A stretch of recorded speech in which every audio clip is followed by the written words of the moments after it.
Hi everyone, in front of me I've got HMD Fusion and let me share with you how to set the camera timer on this device.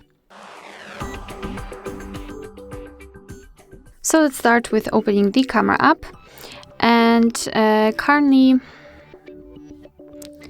okay, just give me a second. So currently we are in the standard photo mode. All we have to do is to enter this I would say arrow icon. Just tap on it to open more options to choose from, and the second bar is connected with the timer. So we've got 3 options to choose from: off, 3 and 10 seconds delay. So let me choose 10 seconds delay. Just tap on this option, it will be immediately highlighted. So now we can simply tap on the on the shutter button, and from now on your device will count down from 10 or 3 depending on which option you've chosen, and after the time it will take a photo. So basically this is how it works.